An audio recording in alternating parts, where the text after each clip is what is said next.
가장 이제 위기 가운데 하나는 아무도 궁금하지 않는 것을 성실하게 답한다 그랬죠, 그죠? 제가 계속해서 반복해서 이야기하는데 안 해도 될 일을 성실하게 하는 것처럼 멍청한 게 없는데 여러분이 아무도 궁금하지 않는 걸 제가 막 열심히 성실하게 설명하는 것처럼 머저리 같은 게 없잖아요. 아까처럼 우리 저기 이렇게 코멘트를 해주셔도 좋고 그쪽 라인이 굉장히 그게 잘 임하는 것 같아요. 그래서 질문이 있으시면 언제든지 인터로하고 질문을 해주시는 게 좋아요. 그게 저를 당혹하게 하는 게 아니고요. 제가 뭐 다 100% 맞으라는 것도 없고 또 다 아는 것도 아니니까 그렇지 않습니까? 우리가 그렇게 서로 세워가면 좋겠습니다. 궁금하지 않는 이야기를 하는 것보다는 궁금한 이야기를 할 수 있으면 좋겠습니다. 이제 좀 돌려주시겠습니까? 이번 시간은 아마 이 시간 안에 다 끝내지는 못할 겁니다. 왜냐하면 메인인데요. 비즈니스 저기 그 다음 PPT 파일인데 이거 말고 다른 거 제가 죄송합니다. 제가 그래서 비즈니스 선교에 대한 이야기를 좀 하기를 원합니다. 이 파일은 좀 많았어요. 50분 안에 끝내기는 곤란할 것 같고 다음 세션까지 그냥 가야 될지 모르겠습니다. 그리고 하나는 안 다루게 될지도 모르겠고요. 이 시대의 권위를 어길 수는 없잖아요.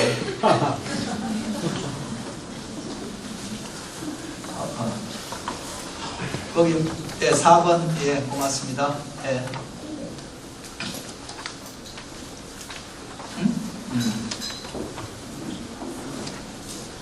자, 비즈니스 선교에 대한 이야기와 정치적 해방 이야기는 간단하게만 다루겠습니다. 아까 이야기했죠, 그죠?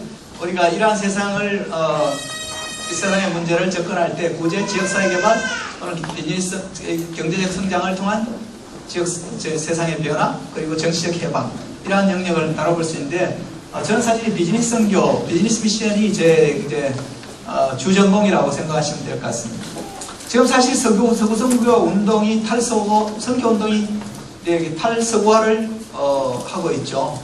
왜냐하면 서구에서는 더 이상 선교사들이 나오지 않고 3분의 2 세기 교회가 이러한 선교의 바톤을 물려받아야 될 그런 상황 속에 있고 그 가운데 하나가 중요한 다크호스가 한국이죠. 그래서 3분의 2 세기 교회들이 한국에서 선교를 배우려고 노력하고 있습니다. 근데 문제는 한국에서 3분의 2 세기 교회에게 가르쳐줄 선교의 패러다임이 별로 없다는 게 지금 문제입니다. 왜냐하면 우리도 다 수입품이거든요. 대부분 미국에서 수입해서 쓰는 건데 근데 문제는 뭐냐면 제가 선교지에서 금방 제가 중국에서 있다가 중동에 있다가 한국에 들어갔을 때 누가 로얄 XQ라는 낡은 차를 하나 타고 다니라고 줬어요. 근데 그 차가 기름값이 너무 많이 들어서 공짜로 줬는데도 타고 다니기 부담스럽더라고 그 당시에. 그래서 그냥 돌려줬던 경향이 있거든요. 왜냐면 지금 서구가 하고 있는 선교 모델은 공짜로 줘도 쓰기가 곤란한 게 3분의 2 세기에 에서 일어나는 선교사들의 현실이에요. 기름값이 너무 비싸고 유지비가 너무 많이 들어. 즉 뭐냐면 지금 같은 선교 방법을 가지고는 선교하기가 참 어려워. 그래서 이제 서구 선교 모델을 계속 답습할 수 없다는 거. 고배용 저효율의 모델이에요. 그래서 3분의 2 세계 선교 운동 과연 어떻게 할 것인가? 함께 공유할 고효율 저비용의 이런 뭐냐하면 다마스 같은 티코 같은 이런 모델은 없을까? 그런 고민을 이제 하게 되는 것이죠. 그런 것 중에 하나가 비즈니스 선교 이런 부분들이 있습니다. 그 다음 또 한 가지는 윤리 없는 자본주의에 대한 대안 탐색이 세계적으로 일어나고 있죠. 사회적 자본주의나 사회적 기업이라고 그리고 킹덤 비즈니스 선교 기업 이런 이야기들. 그리고 사실 올 12월 12일부터인가요? 한국에서도 뭡니까? 이 협동조합법이 새로 바뀌죠, 그죠? 그래서 협동조합적인 그러한 어프로치 이러한 것들이 이제 이런 사회적 자본주의라는 말들이 많이 이 다보스 문화에 대한 반성 이러한 세계화에 대한 그런 대안 모색 이러한 것들로 말미암는 그런 비즈니스 선교에 대한 이야기들. 그 다음에 이제 뭐 그 가운데 가장 중요한 것 중에 하나는 첫째 진입하기 힘들고 두 번 진입했다 하더라도 그곳에서 생존하기가 힘들고 하는 문제들. 그 다음 또 한 가지는 아이덴티티를 확실하게 보장받을 수 있는 이런 것 때문에 이제 비즈니스 선교에 대한 이야기들이 중심 화두로 떠오르고 있습니다. 그래서 비즈니스 as 미션 이라는 말은 이제 그런 단어, 그런 개념을 무시하고 선교단체가 존재할 수 있는 선교단체가 거의 없어졌습니다. 그럼에도 불구하고 여러분들에게 비즈니스 선교란 말을 많이 하지는 않을 거예요. 왜냐하면 하면 자비랑 선교하시는군 이러면서 번금 떨어질 거니까. 그리고 또 형식도 선교예요 이런 오해를 불러일으키기 때문에 대부분 이런 것을 선교단체들이 대부분 내부적으로는 하지만 교회가 의사소통할 때는 상당 부분 뭐냐 하면 의도적 비의도적으로 좀 간과하고 하는 경향이 있지만 지금은 굉장히 풀어야 될 숙제 또 극복해야 될 그런 도전으로 자리매김하고 있습니다. 비즈니스 선교의 다양한 스펙트럼이 있습니다. 비즈니스 앤드 미션을 하던 시대가 있었죠. 그다음 비즈니스 포 미션을 하고 비즈니스 인 미션, 비즈니스 에즈 미션. 비즈니스 앤드 미션은 비즈니스는 비즈니스대로 선교는 선교대로 하는 것입니다. 이를테면 이런 거죠. 내가 운영하는 회사에 사목을 하나 두고 뭐냐면 공장 옆에 조그맣게 뭐냐면 예배당을 짓고 예배당 공간을 주고 그곳에서 사목이 활동하게 한다든가 이런 것은 비즈니스 앤드 미션이라고 볼 수 있습니다. 선교사들에게 비자를 내준다든가 등등등등. 근데 이제 비즈니스 자체가 하나님의 통치를 드러내는 일을 하는 것은 아니죠. 두 번째는 비즈니스 포 미션, 비즈니스 앤드 미션은 이제 그런 형태. 비즈니스 포 미션은 이제 그보다 좀 선교사들이 뭔가 선교를 위해서 조그만 회사를 차린다든가 뭐 가게를 연다든가 커피숍을 연다든가 이렇게. 근데 이제 선교를 위해서 사업의 형태를 꾸리고 있지만 이제 이런 소위 말하는 협의의 선교적인 의제를 수행하기 위해서 하는 것. 비즈니스 인 미션이라는 것은 꼭 비즈니스를 생각하는 건 아니지만 비즈니스적으로 하지 않으면 지속 가능하지 않기 때문에 선교지에서 하고 있는 뭐 선교병원이라든가 아니면 선교사들이 하고 있는 학교라든가 이런 것들이 어느 정도 수익 구조를 가도록 하기 위한 그런 형태를 비즈니스 인 미션이라고 말한다면 이제 가장 지금 최근에 이제 핫 이슈가 되는 비즈니스 에즈 미션입니다. 그러니까 선교로서 비즈니스를 하는 것. 또 어떤 사람은 여기에 더 나아가서 비즈니스 이즈 미션 이런 이야기를 하기도 하는데 whatever 같은 이야기죠. 지금 이제 중심하던 비즈니스 에즈 저도 사실은 지난 10월달에 BAMCO라고 해서 비즈니스 에즈 미션 코퍼레이션이라는 그런 법인체를 하나 세웠습니다. 또 다시 이제 세우고 그렇게 해나갑니다. 자, BAM이란 무엇인가? 자, BAM은 네거티브 데피니션부터 생각해보면 BAM은 말입니다. 비즈니스 통해서 단순히 선교의 기회를 제공하는 건 아닙니다. 선교사에게 비자를 준다든가 여기가 사목하면서 해라 이런 거는 이야기 아닙니다. 그 다음에 비즈니스의 이익을 단순히 선교 사역을 위해서 헌금 많이 해주는 것 그런 것을 이야기하기 나쁘다는 건 아니에요. 비즈니스 영향력을 이용해서 교회 개척하거나 성장을 추구할 수 있죠. 이것이 의미 없고 나쁜 거냐 그건 아니지만 이런 것을 BAM이라고 말하진 않아요. BAM은 뭐냐 하면 비즈니스 존재 자체가 하나님의 나라를 보여주는 것이 되어야 된다.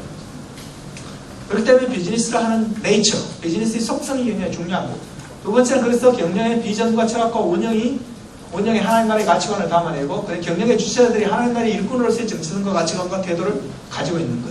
그리고 경영의 목적이 사람을 세우고 지역의 자원을 동원하고 지역의 필요를 채우고 지역 사회를 변혁하는 것. 이런 것들을 BAM이라고 규정하고 있습니다. 자, BAM을 위해서 첫 번째 가진 경영의 이념은 반드시 이익을 내야 된다는 거예요. 한번 읽어보실까요? 시작. 다시 한번 크게 얘기해서 시작. 대부분 비즈니스 미션을 하겠다는 사람들이 수익 모델이 분명치 않은 일을 하려고 하는 그런 경향이 많이 있어요. 천진난만한 거죠. 비즈니스로 말하면 창업을 목표로 하는 게 아닙니다. 수익을 목표로 하는 거죠. 그렇죠? 근데 아마추어들은 창업하고 한 3, 4개월 동안 굉장히 기쁘게 다니는 경향이 있어요. 내가 가게도 열었다 아니면 회사를 세웠다 이런 경향이 있는데 그리고 한 6개월 지나면 그때부터 굉장히 얼굴이 약간 누렇게 되죠. 그죠? 내가 선교헌금 받아서 이렇게 계속 쓸데없는 돈을 쓰고 있어야 되니까 이런 것부터 시작해서 자괴감에 빠지기가 쉽습니다. 근데 사실 비즈니스를 하려고 생각하면 일단 뭐냐면 이익을 낼 생각을 해야 됩니다. 이익이 없으면 어떻게 됩니까? 모든 사람에게 민폐를 끼치는 거예요. 가장 사랑하는 아내에게 생활비를 못 가줍니다. 부터 시작해서 민폐를 끼치는 일을 하게 됩니다. 그리고 약속을 못 지키잖아요. 금융기관에 대해서는 정부에 대해서는 세금도 못 내는 거고 이해관계자들에게 다 민폐가 됩니다. 두 번째 돈을 버는 과정이 빛과 소금이 돼야 됩니다. 이익을 내야 된다고 생각하면 이익 지향적으로 가다 보면 피도 눈물도 없어지는 경향이 있는데 그걸 위해서 할 수는 없는 거죠. BAM. 그래서 돈을 버는 과정 자체에 과정이 어떻게 투명하고 하나님 나라의 가치관을 담아내는 것인가 하는 거죠. 세 번째는 사람들을 많이 고용하게 되죠. 제가 몸담았던 이랜드는 사람들에게 욕을 많이 먹어요. 일랜드라고 일을 지독하게 많이 시키고 근데 자, 이 직장이 말이죠. 삶을 위한 학교가 되고 직원들이 경영의 수단이 아니라 목적적으로 대하는, 그래서 쉽지 않은 명제인데요. 이것을 담아낼 때 사실 우리가 매몰 하는 이유가 있는 거예요. 그리고 마지막에 경영의 결과물을 이해관계자들에게 공정하게 배분하는 것. 여기서 이해관계자가 누구까지인가 하는 것에 대해서 좀 이따 생각해 보기로 하고요. 비즈니스 성격이 두 영역이 있습니다. 저는 비즈니스 성격뿐만 모든 것이 두 영역이 있는데 지리적, 종족적 프론티어를 경영하는 것. 저 같은 실크로드를 제가 품고 있는데 실크로드가 라이프로드가 되는 것. 내가 세일을 행하리니 이제 곧 나타낼 것이다. 내가 광야의 길들을 사막의 강들을 내어 내 백성으로 마시게 할 것이라고 하는 그런 프론티어 미션. 지리적, 종족적 프론티어 미션. 또 하나는 영역적 프론티어를 경영하는 것. 즉 예수 그리스도의 이름으로 한 번도 정복된 적이 없는 미전도 영역을 향해서 예수 그리스도의 복음으로 응대하는 것. 사실 우리 사회 속에도 예수 그리스도의 이름으로 정복된 적이 없는 그런 많은 영역들이 있을 수 있습니다. 정치가 그 중에 하나일 수도 있을 겁니다. 라프엔트는 암이 중요하게 복음으로 정복해야 될 미전도 영역이라고 규정을 한국에 와서 한국 선교 지도자 포럼에서 2006년도에 그렇게 이야기해서 우리를 당혹시키기는 했어요. 그분은 지리적, 종족적 전반계책 선교를 굉장히 강조하던 분이 어느 날 갑자기 와서 자기가 인생에서 한 가지 미싱한 게 있는데 그것은 지리적, 종족적 프론티어만 강조했는데 영역적 프론티어를 강조했다고 이렇게 이야기했어요. 그래서 제가 그 당시에 느꼈던 감정은 자기가 이 산으로 올라오라 그래서 열심히 올라갔는데 이 산이 아닌가벼? 이런 그런 같은 이 당혹스러운 불편함이 있었는데 어른 말은 듣는 게 좋은 것 같더라고요. 우리 사실 선교계의 거장이지 않습니까? 돌아가셨지만. 근데 사실 이 두 가지의 명제를 우리가 잡을 때 우리는 전방은 개척했지만 후방은 계멸함 같은 그런 역기능을 갖지 않게 됩니다. 그리고 또 성경은 말합니다. 각 나라와 족속과 백성과 방언에서 능히 아무라도 할 수 없는 큰 무리가 하나님 문법 모자 앞에서 예배한다고 그랬는데 각 나라별로 선교 전략이 수립된 적이 있고요. 각 족속별로 미전 종족을 향한 선교 전략이 수립된 적이 있고요. 각 언어표 방언에 성경 번역을 한다든가 언어 프로파일링을 한다든가 했어요. 그러면 각 나라와 족속과 백성과 방언인데 백성이 건너뛰었어요. 왜 건너뛰었을까? 이 백성을 선교 전략화 시키면요 선교가 굉장히 다면화되고 복잡화될 겁니다. 그래서 사실은 거기에도 선교의 환원주의가 있어요. 건너뛰. 어쩌면 우리가 그동안 이 숙제는 엄청 곤란하고 골치 아프니까 뒤로 간과했던 숙제일 수도 있습니다. 이 국가 단위의 선교 전략, 종족 단위의 선교 전략, 언어 단위의 선교 전략 보면 people, 이 소셜 클러스터, 예수 그리스도의 이름으로 정복된 적이 없는 소셜 클러스터를 향한 복음 전도. 이 네 가지의 네 변수가 다 만족될 때 각 나라와 족속과 백성과 방언에서 능히 아무라도 할 수 없는 큰 무리가 보좌 앞에서 예배하는 그 파이널 예배의 영광이 이루어질 거라고 생각합니다. 자, 저는 뱀의 실행자를 비즈나리라고 규정을 해봤습니다. 비즈나리는 비즈니스 미셔너리라는 뜻입니다. 저는 사실 1980년도 예수님을 믿고 나서 정말 이 죄만 짓던 놈을 하나님이 용서해 주셨는데 하나님이 우리 아버지랑 좀 다르더라고요. 저희 아버님은 굉장히 성실하고 동네에 칭찬을 받는 분이긴 한데 그냥 지나가는 법이 없어요. 식사 때 되면 꼭 뭐냐면 한 소리 해요. 잘못한 거 다 기억했다가. 근데 우리 하나님은 다 아는데 잘못한 거 너무 잘못했지 이런 소리 안 하고 등을 툭툭 치면서 앞으로 잘해 이러시는 것 같더라고요 하나님이. 그래서 그 하나님이 너무 좋았어.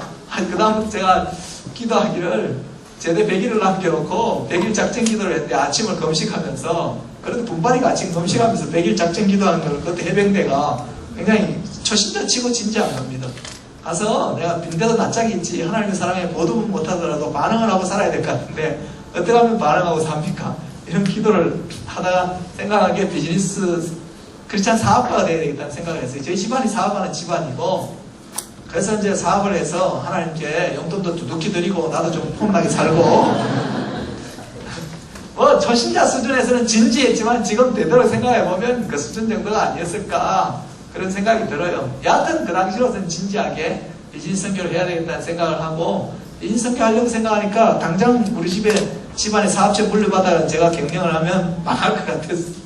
그래서 어떻게 하면 사업을 잘할 건가 생각해보니까 제가 고등학교 다닐 때 우리 학교에서 당구를 최고 잘 쳤거든요.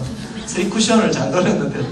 그래서 일단 대기업에 가서 기업 업무를 배우고, 금융기관에 가서 자금 돌아가는 걸 좀 배우고, 그 다음에 대학원에 가서 마케팅을, MBA를 하고, 그 다음에 사업을 해야 되겠다. 이렇게 가게를 탁 재가지고, 이렇게 가게를 탁, 오마시를 딱 돌렸는데, 대학원에서 하나님이 견세일을 지키는 거예요.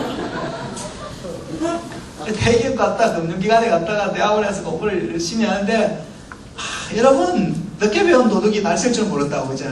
이렇게 늦게 예수를 믿으면 하나님이 하는 방법인데, 단과 속성반에서 열심히 돌린다는 거죠, 그죠?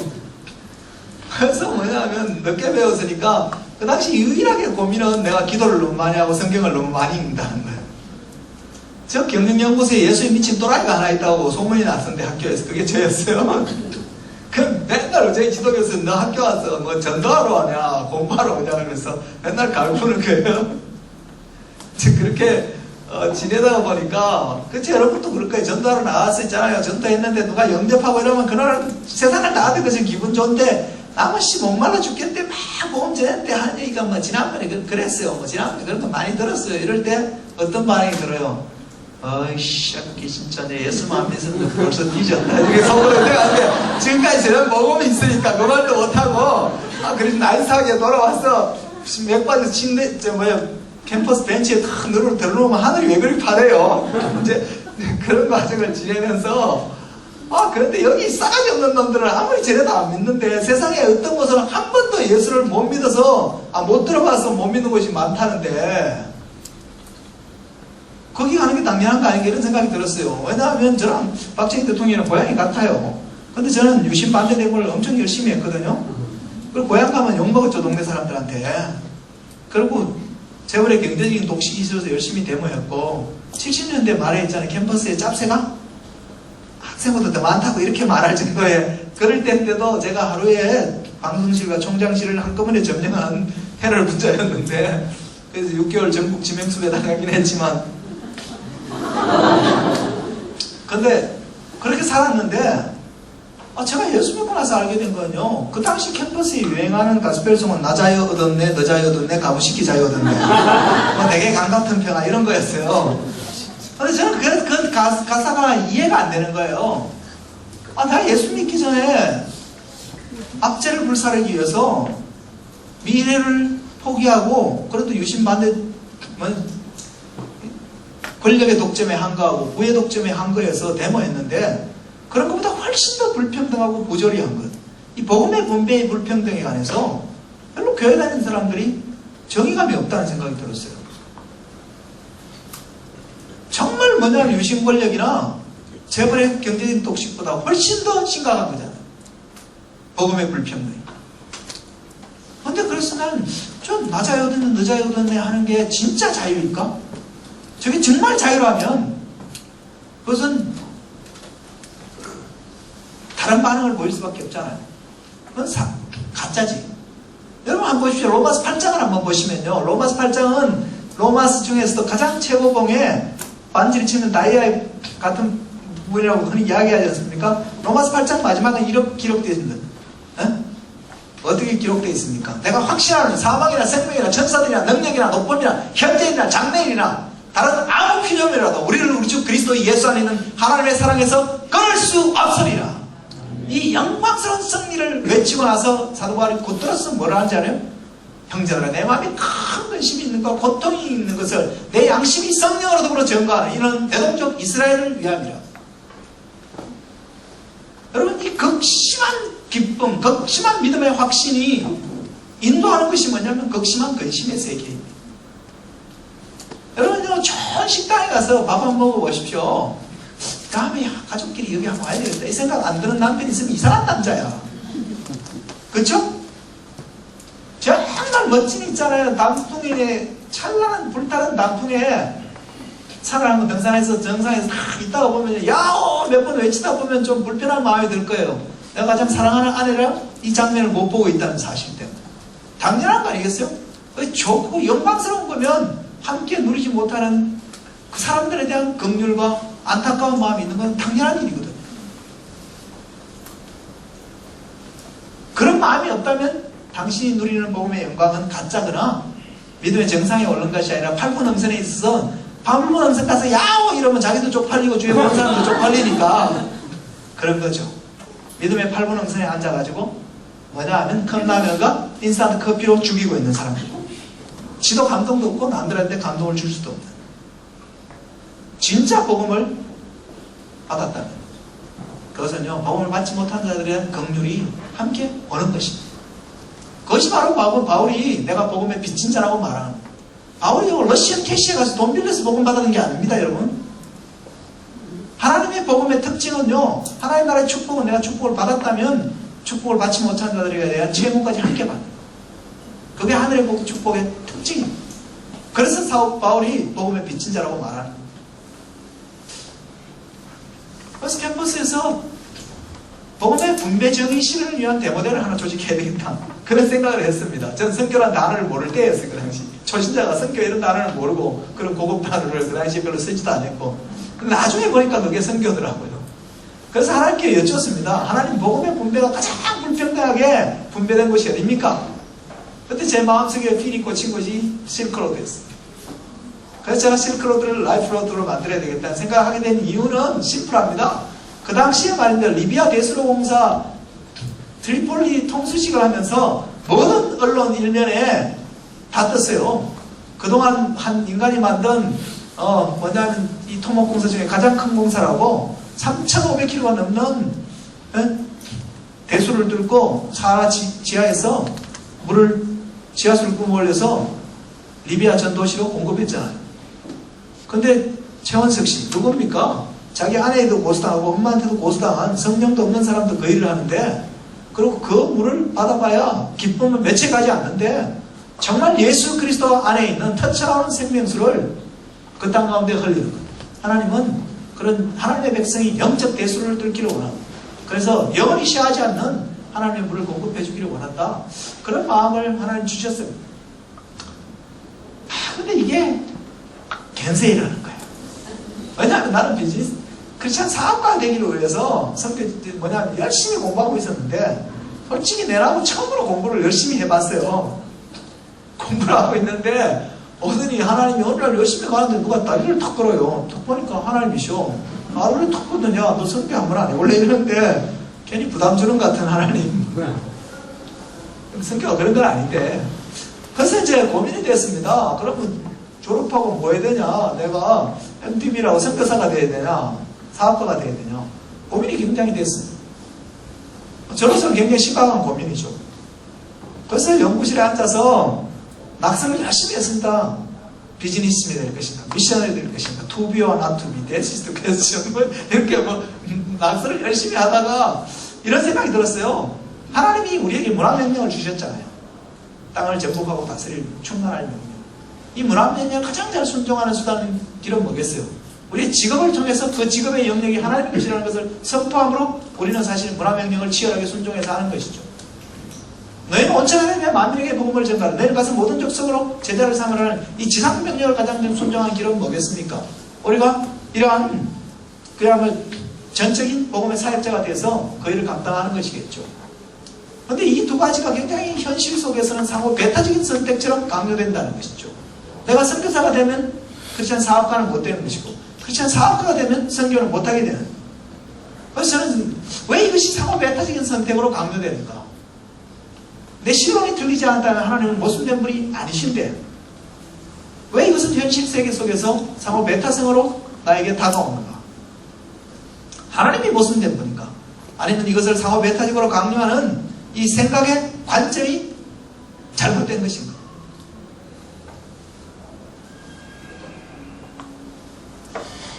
저는 하나님이 모순된 분이 아니고 그리고 저도 머리를 호구로 달고 다니지 않으니까 합리화를 위해서 지성을 사용하는 다양한 생각을 해봤죠. 문화명령은 타락 이전에 보편적 인류에게 준 명령이고 지상명령은 타락 이후에 준 것이다. 또 이 명령은 언사를 따라서 순종하면 되는 것이다. 등등등등 그걸 빠져나가기 위한 지적 사유를 많이 해봤죠. 그러나 제가 알고 있는 해병대에서 한 번 해병은 영원한 해병이니까 명령은 순종을 위해서 준 것이지 내 마음에 드는 건 순종하고 내 마음에 안 드는 건 불순종되기 위해서 준 게 아니라는 거예요. 명령이 주어졌다는 것은 순종해야 되는 것 뿐만 아니라 순종할 수 있기 때문에 주신 것이죠. 그렇다면 문화명령과 지상명령은 상호 통합적으로 순종해야 되고 하는 것이 마땅하다는 결론에 도달하는 것이죠. 그래서 저는 비즈나리라는 단어, 아무도 모를 때 나는 100% 비즈니스맨이자 100% 미셔너리가 되겠다. 비즈나리라는 단어를 만들고 저 혼자 비즈나리라고 주장하게 됐습니다. 그것이 이제 제가 그래서 3년부터 지금까지 저는 비즈나리로 살아왔습니다. 그러면서 제가 생각하는 것은 마이어 박사가 로라인 벨트가 썼는 문화인류학 책에서 보면 예수 그리스도는 200%의 비용으로 이 땅에 오셔서 구속사역을 완수하셨다. 100% 하나님이자 100% 인간으로 이 땅에 오셔서 구속사역을 완수하셨고 이 두 가지의 성품 중에 하나를 부인하면 그 적그리스도가 되는 거죠. 이단인 거죠. 100% 하나님이자 100% 인간으로 오셔서 구속사역을 완수하신 것처럼 하나님은 우리 시대에도 100% 직업적 전문가이자 100% 사역적 전문가로서 하나님의 복음 사역을 이루는 하나님 나라의 사역을 이루는 하나님의 백성들로 살기를 원하는 것. 그것이 하나님의 본래적 디자인이다. 그런 생각을 하게 됐습니다. 통합적 순종.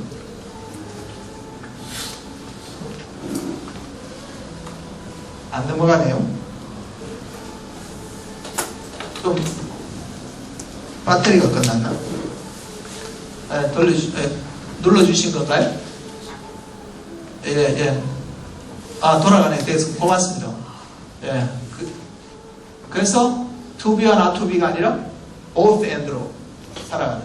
두 번째는 이 비즈니스 미션의 첫 번째 비어클, 바퀴가 있다면 그것은 비즈널이라는 그 비즈니스 등교를 해가는 주체가 되는 사람일 겁니다. 두 번째는 그것을 실질적으로 구현해내는 동력이 되는 또 하나의 비어클, 수단이 뭐냐면 킹덤 컴퍼니 또는 뭐 그레이트 커미션 컴퍼니, 미션 컴퍼니 이러면 뭐 어떻게 됐건 하나님 나라의 기업.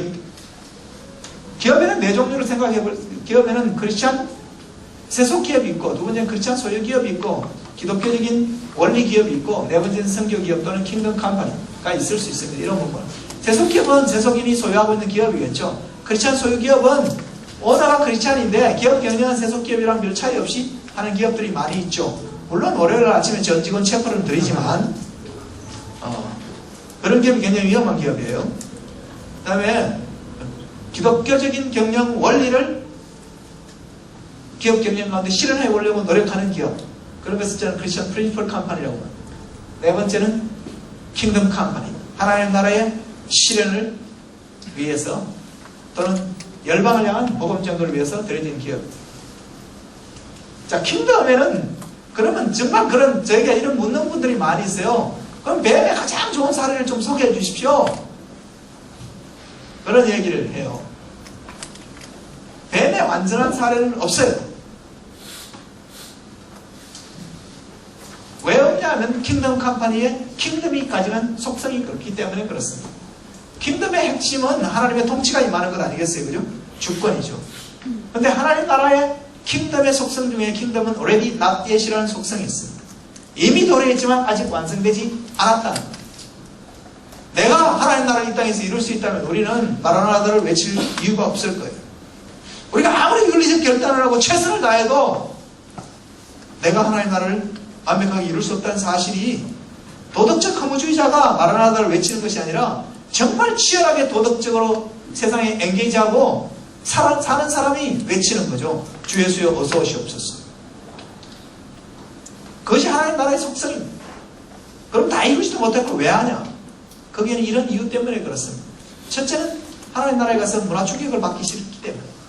이 땅에서 그렇게 세속적으로 살다가 하나님 나라 가면 엄청 문화 충격받고 내가 못 올 때 왔는 것처럼 꼬다는 머리 자르고 같을 건데 그러니까 마음 편하겠어요. 그러니까 그 나라에 합당하게 이곳에서부터 살아야 되는 거죠.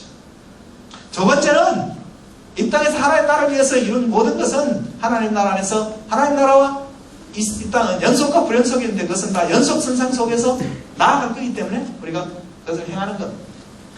컴퍼니, 킹덤이라는 것은 그렇고 컴퍼니는 경제적 실체인가 사회적 실체인가. 대부분의 컴퍼니, 금융자본주의, 상업자본주의에서는 경제적 실체로 기업을 규정하죠. 사실은 기업은 경제적 실체가 아니라 사회적 실체. 즉 뭐냐면 경제적 실체라면 주주의 이익이 극대화라는 관점에서 경영을 해갈 것입니다. 사회적 실체라는 것은 거기에 관련된 모든 사람들이 함께 영위하는 공동체적인 그런 엔티티로 이해하는 것이죠. 가치 창출을 통해서 하나님과 사람을 섬기는 사회적 공동체로 컴퍼니를 이해하는 것이 필요합니다. 킹덤 컴퍼니, 경영자 세계 복음화를 이론을 두고 살아갑니다. 그리고 이러한 것을 이루기 위해서 비즈니스적인 제약을 기꺼이 감수하는 투자자들로 구성되는 겁니다. 세 번째는 기업 경영을 창조 세계를 돌보는 하나님의 팔이 되기를 원하며 경영의 궁극적인 목표를 하나님 나라의 통치를 실현하는 것을 담고 노력하는 기업, 이런 기업을 킹덤 컴퍼니라고 말할 수 있습니다. 자, 비즈니스 성격을 위한 준비 과정은요, 공동체적이고 전략적이고 장기적으로 준비해가는 게 필요합니다. 여러분, 오늘 한번 세미나 듣고 비즈니스 성격 잘 구비될 거라고 생각하는 것은 지나친 기대입니다. 제가 1983년부터 비즈너리가 되겠다고 하고 지금까지 치열하게 살아왔지만 아직 비즈니스 미션을 잘 못합니다. 못한다 그러니까 완전히 아무도 못한다는 얘기는 아닙니다. 해가지만 늘 부족함을 느낍니다. 그 부족함이 저를 애통하게 만들고 또 겸비하게 만들고 하나님을 붙들게 만들고 앤드류 머레이가 말한 겸손이라는 단어를 떠올리게 됩니다. 겸손이란 뭡니까? 앤드류 머레이 이렇게 말하죠. Humility is nothing but disappearing self in the vision that God is all. 겸손이라는 것은 하나님이 전부라는 비전 안에서 단지 사라지는 자아라고. 자아를 추구하지 않는 거죠. 하나님 대해서 목말라 할 수밖에 없습니다. 제가 왜 이 생각을 하게 됐냐면 제가 비즈나리가 되겠다고 생각하고 열심히 살았습니다. 그런데 한 85년쯤 되니까 비즈나리가 다른 단어로 보이더라고요. 비지떡으로. 이 비즈니스도 잘 못하는 게 사역도 잘 못하는 어중이 떠중이가 되겠다는 생각이 굉장히 많이 들었습니다.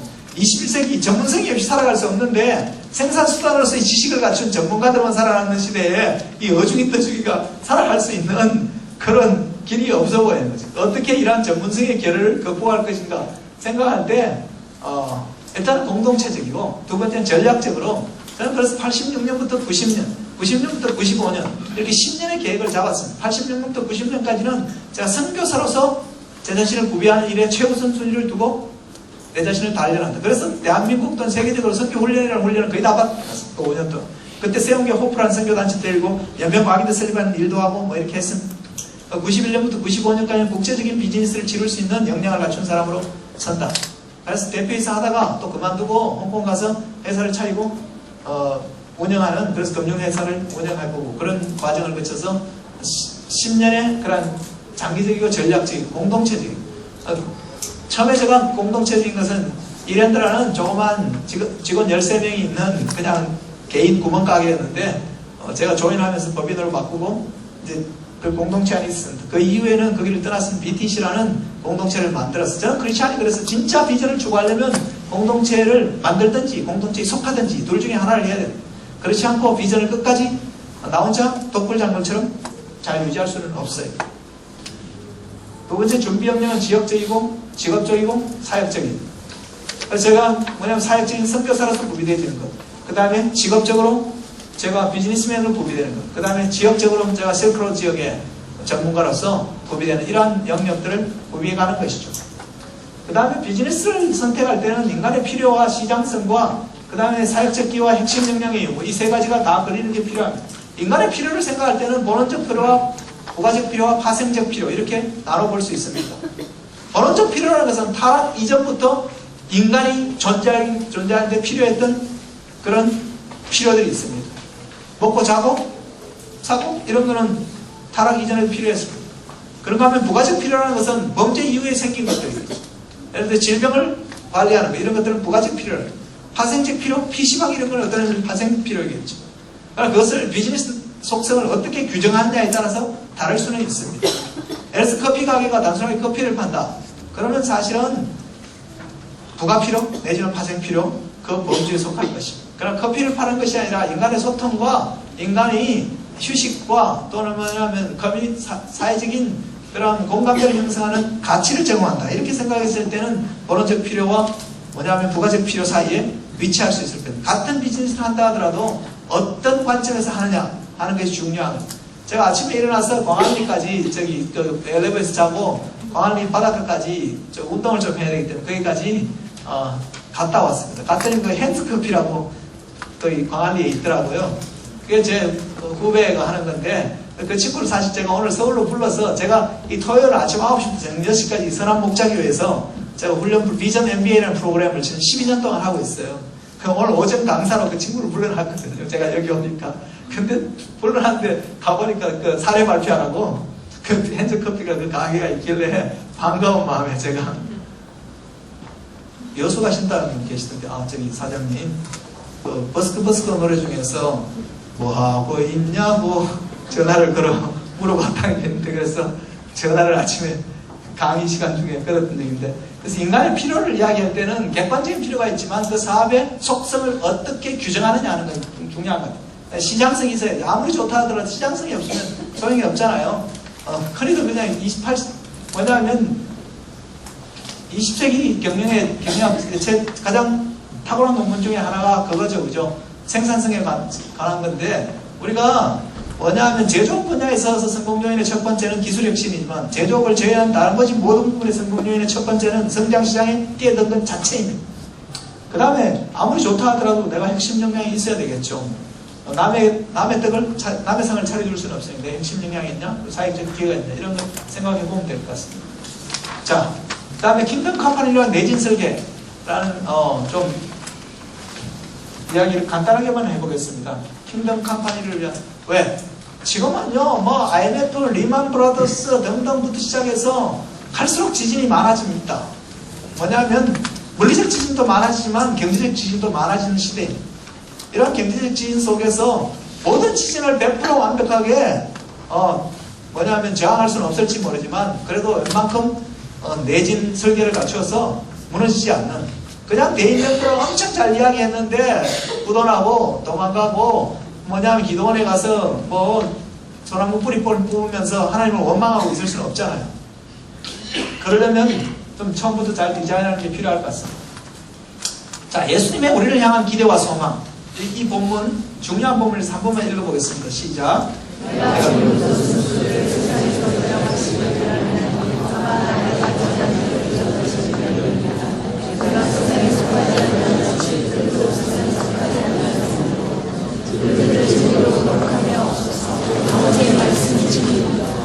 아버지께서 나를 세상에 보내신 것 같이 나도 그들을 세상에 보내었고, 또 그들을 위해 내가 나를 거룩하게 하고 이는 그들도 진리로 거룩함을 얻게 하려 합니다.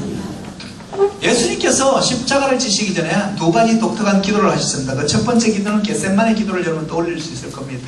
겟셋마네 기도는 개인적인 기도이고 수용에 관한 기도입니다. 어떤 큰 문제를 봉착하게 됐을 때 대부분 사람들은 부정하고 분노하고 우울하고 타협하고 우울하고 수용하는 과정을 거치는 것이죠. 예수님도 그 과정을 겟셋마네의 기도 시간에 가졌습니다. 마지막에 그가 수용했기 때문에 예수님은 일어나라 함께 가자 나를 팔자가 왔느니라. 여러분 상식적으로 팔자가 오면 도망가야지, 그죠? 직면에 간다는 얘기는 내가 취할 권세대 있다는 주님의 말씀처럼 스스로 취하여 십자가의 길을 가신 것이죠. 그렇게 수용의 권능은 진통제를 먹지 않아도 될 수 있을 만큼 파워풀한 겁니다. 사람들이 선포도 좋지만 거부하고 십자가의 길을 걸어가셨어요. 그거는 뭐 논외로 하고요. 그거는 암을 극복하는 데는 굉장히 중요한 겁니다.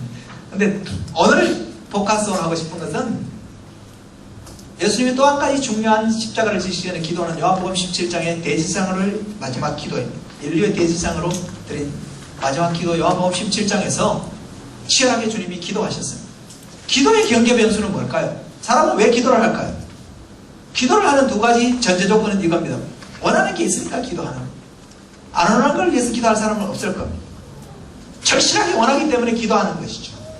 두 번째는 기도 안 하면 이루어지지 않을 것 같은 불안감이 있기 때문에 기도하는 거예요. 제가 다른컨대 여러분들 오늘 저녁 식사를 위해서 기도 안 할 거예요. 필요가 없어가 아니라 자연뻥으로 나올 거라고 생각합니다. 자연스럽게 이루어질 일을 위해서는 기도하지 않습니다. 절실하게 원하는데 기도하지 않으면 안 이루어질 것 같은 불안감이 우리를 잠을 깨우고 시간을 들여서 기도하게 만드는 거죠. 자, 주님이 저 기도를 하셨다는 것은 주님의 마음 가운데 절실하게 있는 거라는 거예요. 근데 이게 이루어지기 만만치 않다는 거예요. 그래서 주님은 기도를 하신 것이죠. 요한복음 17장에 예수님의 기도를 심플하게 한 세 가지 정도로 요약해보면 나를 영화롭게 하사 아버지를 영화롭게 하라는 거예요. 두 번째는 이 기도. 세상에 있지만 세상에 속하지 않는 제자들 또는 교회 공동체가 되게 해달라는 거예요. 세 번째는 그 아버지와 아들, 즉 성부와 성자가 하나인 것처럼 교회가 하나 되게 해달라는 기도를 드렸습니다. 자, 이것을 생각하면 이 주님의 기도는 주님의 마음속에 절실하게 원하는 바라. 그런데 이루어지기 만만치 않다는 거예요. 왜 그럴까? 보면 주님의 마음의 불안감은 역시 현실이에요. 불량품 크리스찬들이 많아요. 회피적인 크리스찬들이 많아요. 세상에 있지만 세상에 속하지 않은 자가 되라고 말했지만 세상에 있는 것을 포기하는 크리스찬들이 많아요. 세상에서 거의 왕따 수준을 살아요. 잘 나가지 못하고 직장에 있어도 뭐냐면 직장에서 왕따 수준으로 살고 뭐냐면 회식 자리는 절대 안 가고 그거 신앙이 좋은 것처럼 생각하면서 다른 동료들이 볼 때는 참 이상한 인생이라고 생각하면서 사는 그런 왕따적인 크리스찬들, 회피 수준에. 그러다가 좀 지나면 이런 사람들이 이런 간증을 해요. 이것저것 포기하고 신학을 하고 주의 종이 되었다. 짜증나는 간증을 하죠.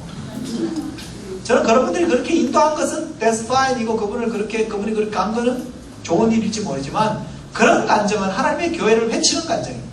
이유가 뭐냐면 그런 간증의 행간에 파괴적인 비성경적 가치관을 교회 공동체에 전달하는데 이것저것은 포기해도 되고 포기하는 것이 더 나은 선택을 한 것 같은 왜곡된 가치관을 심어주고 그럼 아직도 이것저것 포기 못하고 직장생활하는 사람들은 목구멍이 포도청이라서 아직도 직장생활하고 있는 것 같은 자괴감을 심어주는 거죠. 그러나요 하나님이 기대하는 바는 이것저것을 포기하는 것이 아니라 예수 그리스도의 이름으로 이것저것을 정복하고 이것을 하나님의 나라의 관점으로 변형시키기를 원하는 것이 하나님의 기대이지 이것저것 포기하고 살라고 우리를 이 땅에 두신 게 아니에요. 근데 많은 경우에 교회에 이런 회피적인 크리스찬이 신앙이 좋은 것처럼 생각하는 자기가 훨씬 더 하나님을 사랑하는 것처럼 생각하는 역기능적인 영성이 있어요. 교회 불량품. 두 번째, 이보다 더 놀라운 불량품이 있는데 이런 크리스찬들이에요.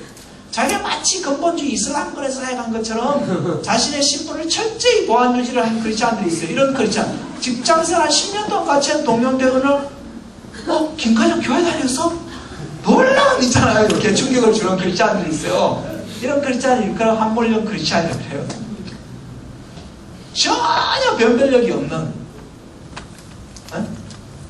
사실 이런 불량품이 여러분 갑자기 분위기가 썰렁해요. 찔리나?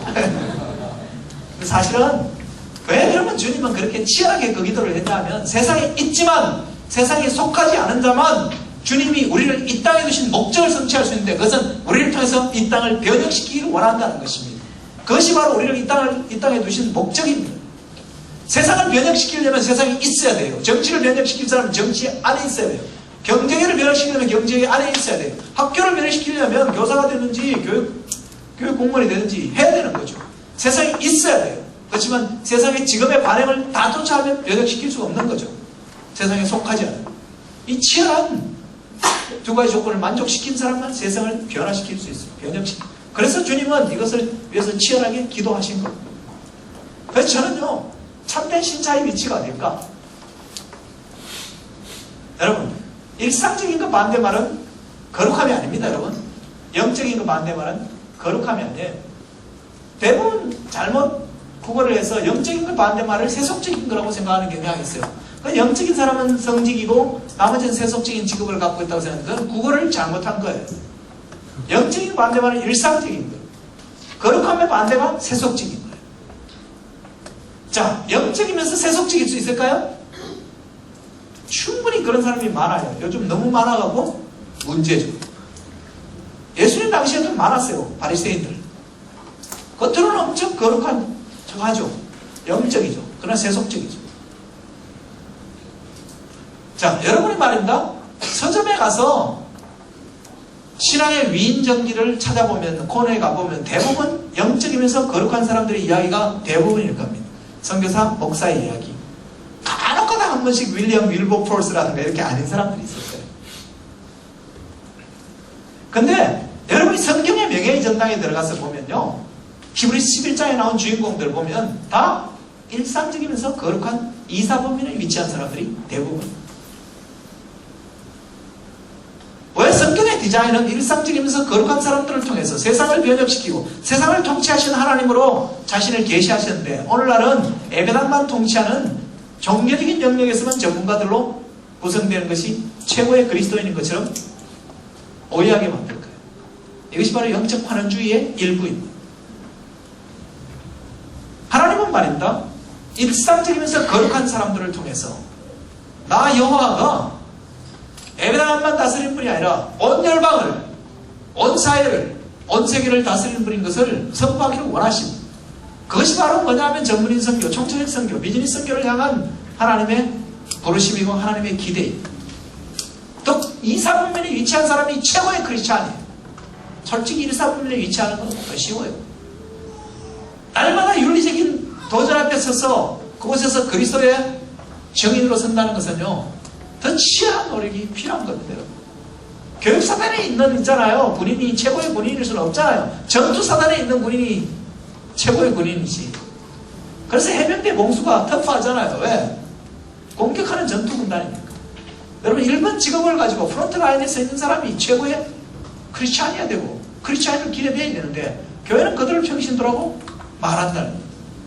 그렇기 때문에 세상을 바꾸기가 힘든 거예요. 저는 하나님의 기대, 일상적이면서 거룩한 포지션에 위치하는 것이 결코 하나님 나라에서 이르 시민이 아니다. 그것이 바로 뭐냐? 하나님 나라의 최정상의 최고의 헌신한 상태로 사는 것이다. 단 일상적이면서 세속적인 인물로 떨어지지 않는 거예요. 문제는 일상적이면서 세속적인 사람들이 많기 때문에 문제인 거죠. 우리의 도전은 일상적이면서 세속적으로 살다가 세속적이면서 영적인 세계로 옮기는 게 헌신이 아닙니다. 진정한 헌신은 일상적이면서 세속적인 나의 삶이 일상적이면서 거룩한 상태로 나아가는 것이 참된 헌신. 여러분이 그런 헌신을 진짜 붙들고 살아가는 21세기 진정한 하나님의 사역자들로 구비될 수 있기를 주의 이름으로 축원합니다. 네. 세상에 있지만 세상에 속하지 않는 이 명제 붙드시고, 뒤에서 우리 강사님이 저를 노려보고 있어요. 밥때가 되었느니라. 네, 쉬고 하겠습니다. 네. 반복합시다. 한번 이야기합시다. 시작. 반복합시다. 오늘 저녁뿐만 아니라 세상을 살아가면서 반복합시다를 잘 외치면 좋겠어요.